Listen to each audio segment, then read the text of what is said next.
शेतकरी मित्रांनो नमस्कार. खरीप हंगामाचा कांदा बियाणे टाकणे किंवा उळे टाकणे ही प्रोसेस बऱ्याच शेतकऱ्यांची चालू झाली आहे. तर कांदा बियाणे निवडत असताना कुठल्या कुठल्या गोष्टी महत्वाच्या लक्षात घेणं गरजेचं आहे, त्याबद्दलचा आज हा व्हिडिओ आहे. बघा, लक्षात घ्या.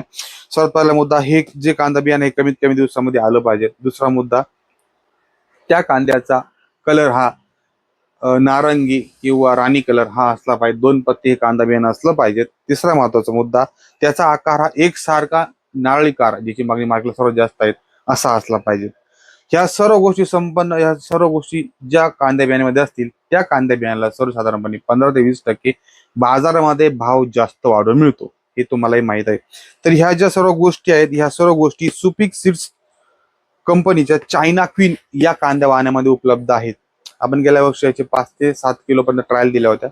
शेतकरी समाधानी खुश आहे. नारळी कलरचा कांदा येतो, डबल पत्ती कांदा येतो, राणी कलरचा कांदा येतो. असे सर्व, आणि सर्वात महत्त्वाचं, कमी दिवसामध्ये हा कांदा निघतो. तर असा कांदा आहे सुपीक ॲग्रोटेक या कंपनीचा चायना क्वीन. आमची संस्था कृषी सल्ला ॲग्रो या संस्थेमध्ये हे सर्व कांदा बियाणं उपलब्ध आहेत. खाली दिलेल्या नंबरवर तुम्ही फोन करून हे बियाणं कुरिअरने पण मागू शकता किंवा प्रत्यक्ष संस्थेला भेट देऊन हे बियाणं खरेदी करू शकता. धन्यवाद.